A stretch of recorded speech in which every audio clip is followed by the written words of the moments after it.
হায় হায় হায়, এত বড় নেত্রী জানাজাই তো হলো না। কেন জানাজা হলো না? জানাজার মধ্যে মোল্লায় তো সূরা ফাতিহা পড়লো না।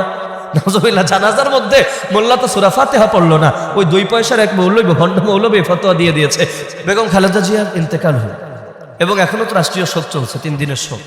তার জানাজা হলো। জানাজা পড়ালেন কে? আমাদের উস্তাদ আল্লামা আব্দুল মালিক হাফিজাহুল্লাহ।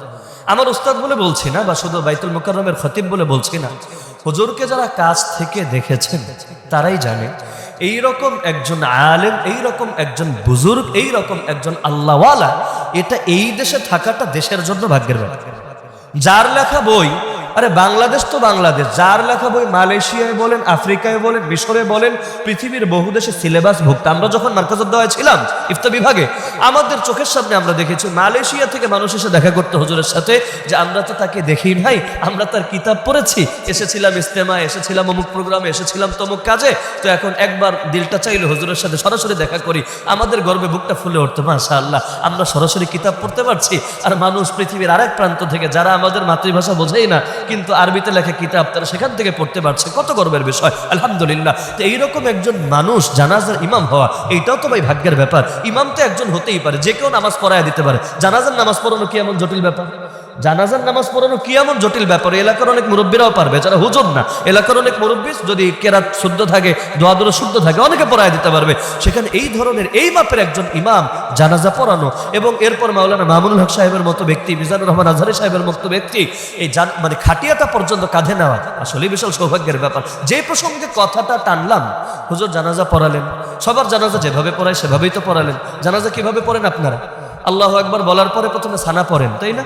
সানা পড়েন, এরপর আবার আল্লাহু আকবার বলার পরে দুরূদ শরীফ পড়েন, এরপর আবার আল্লাহু আকবার বলার পরে জানাজার দোয়া পড়েন, এরপর আবার আল্লাহু আকবার বলার পর আর নতুন কিছু পড়েন না, দুই দিকে সালাম ফিরিয়ে দেন, আসসালামু আলাইকুম রাহমাতুল্লাহ, আসসালামু আলাইকুম রাহমাতুল্লাহ। এভাবেই তো জানাজা হয়ে আসছে এই দেশে।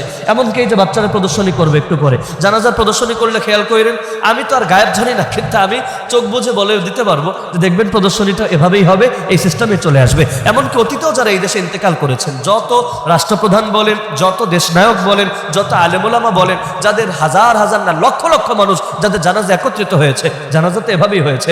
কিন্তু ওই যে বললাম, কিছু মানুষের কাজই হলো চুলকানি, কিছু মানুষের কাজই হলো সব জায়গায় ফিতনা লাগানো, কিছু মানুষের কাজই হলো 5টা 10টা বিষয়ের বাইরে আর কোনো কিছু নিয়ে কোনো মাথা ব্যথাও নাই, টেনশনও নাই, চিন্তাও নাই। ওই তারা এখানে এসে হাজির, বললো হায় হায় হায়, এত বড় নেত্রী জানাজাই তো হলো না। কেন জানাজা হলো না? জানাজার মধ্যে মোল্লায় তো সূরা ফাতিহা পড়লো না।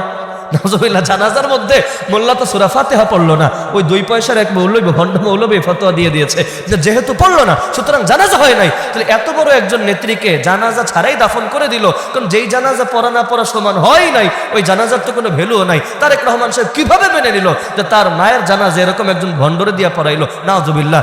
অথচ আল্লামা আব্দুল মালিক হাফিজাহুল্লাহ ছাত্র দূরের কথা, তার ছাত্রের ছাত্র হওয়ার ওইগুলো যোগ্য না। অথচ এইরকম একটা ইস্যু, যে জানাজায় অন্তত 20 লাখের উপর নাকি মানুষের ছিল, মিডিয়ায় লিখেছে দেখলাম 24 লাখ থেকে 32 লাখের মাঝে হবে মোট সংখ্যাটা। একুরেট তো বের করা কঠিন। তাহলে সবার জানাজারে নাই করে দিল কেন? কারণ ওদের একটা মতের সাথে মিলে নাই। ওদের মত হলো জানাজার নামাজে সূরা ফাতিহা পড়া লাগবে, সূরা ফাতিহা পড়া লাগবে।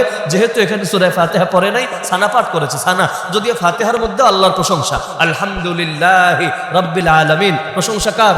আর সুবহানাকাল্লাহুম্মা ওয়া বিহামদিক, এখানেও প্রশংসা কার? আল্লাহ। ওই একে আল্লাহর প্রশংসা। কিন্তু যেহেতু ওদের ধারার সাথে মেলে নাই, ওদের মতের সাথে মেলে নাই, ইয়া বড় এক জানাজা জামাতের ব্যাপারেও ফতোয়া লাগায় দিতে দ্বিতীয়বার চিন্তাই হয়নি। কত রকম ফতোয়ার বিজনেস যে চলে, মাশাআল্লাহ, কত রকম ফতোয়ার বিজনেস।